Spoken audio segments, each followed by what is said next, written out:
আমি একজন সমাজ সেবিকা অচলা পঞ্চায়েত। সমাজের কত বিচিত্র দৃশ্য প্রতি মুহূর্তে আমাদের চোখে পড়ে। এই তো সেদিন আমাদের পাড়ার গণ্যমান্য মানুষ বিক্রমবাবু উদ্ভ্রান্তের মতন ছুটে চলেছেন আর সঙ্গে কেঁদেও চলেছেন। হঠাৎ আমাকে ফোন করলেন। ও বিক্রমবাবু, কি হলো আপনার? মনে হচ্ছে আপনি ছুটছেন আর কাঁদছেন। তো এইরকম অবস্থা আপনাকে তো কখনো দেখিনি। কাঁদবেন না বিক্রমবাবু, কাঁদবেন না। কি হয়েছে আপনার? আপনাকে তো এরকম কখনো দেখিনি। আপনাকে হসপিটালে যেতে হবে? সে কি, হসপিটালে? তবে আপনার মতন পাষাণের চোখের জল দেখে আজও আমি সত্যি বিস্মিত। আরে আরে মশাই, আপনার মতন আমেরিকান স্টাইলে জীবনযাপন করেন যারা, আপনি তো সাধারণ মানুষকে মানুষ বলেই মনে করেন না। কি বলছেন? আপনি তো একজন কন্যার বাবা। আপনার একমাত্র আদরের মেয়ে পার্বতী বিষ খেয়েছে? আশ্চর্য! এই তো কদিন আগে নতুন বিয়ে হলো। উত্তেজিত হবেন না, উত্তেজিত হবেন না প্লিজ। কি বলছেন? বেশ সুখের সংসারই তো ছিল, কিন্তু ছেলেটা যে চরিত্রহীন এটা জানতেই পারিনি। মেয়ের বিয়েতে আপনি সর্বশান্ত হয়েছেন আমরা দেখেছি, আর ভাবতে পারছেন না? এটাই তো আপনি চেয়েছিলেন বিক্রমবাবু। আবার বলছি, উত্তেজিত হবেন না। আমি কি বলতে চাইছি? আমি কিছুই বলতে চাইছি না। আপনি নিশ্চয়ই একটু গভীরভাবে ভাবুন, আপনি এর উত্তর পেয়ে যাবেন। বিরক্ত হবেন না বিক্রমবাবু। কি বলছেন? অত ভাবার সময় আপনার নেই? ওই তো ভাবার সময় ছিল না বলেই তো আজ এই চোখের জল ফেলতে হচ্ছে। কি কি বলছেন?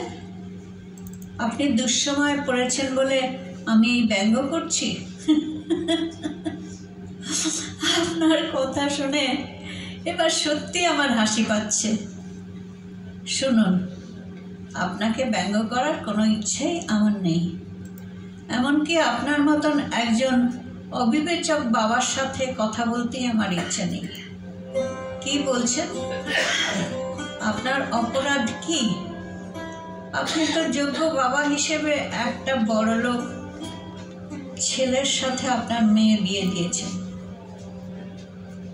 তাদের কত সুনাম, তাই তো? তাহলে ঠিকই তো আছে। আর যা হয়েছে ঠিকই হয়েছে। আহা, অত উত্তেজিত হবেন না। সত্যি কথা বলতে কি, বাবা হিসেবে আপনার চাওয়ার মধ্যে ভুল নেই, কিন্তু একজন মানবিক বাবা হিসেবে আপনি তো ভালো ছেলে চাননি। অতএব ঘটনাটা তো ঘটারই ছিল। অশান্তি তো আপনি ডেকে এনেছেন। তাহলে দুঃখ করছেন কেন? তাছাড়া আপনি তো ছেলের টাকা দেখেছেন, কিন্তু আপনার মেয়ের মন বোঝার চেষ্টা করেছেন কি? কি বলছেন? মেয়ে সুখে থাকবে, ঐশ্বর্যে থাকবে, এটাই দেখেছেন, কিন্তু মেয়ে আনন্দে থাকবে কিনা, শান্তিতে থাকবে কিনা এটা তো দেখেননি। ঐশ্বর্যবিহীন ভালো মানুষ যোগ্য পাত্র হয় না। কি বলছেন? মান সম্মান? শুনুন বিক্রমবাবু, সমাজ সংসারে বহু পরিবার দারিদ্র্যের মধ্যে দিন কাটিয়েও সুখে আছে, আনন্দে আছে, শান্তিতে আছে।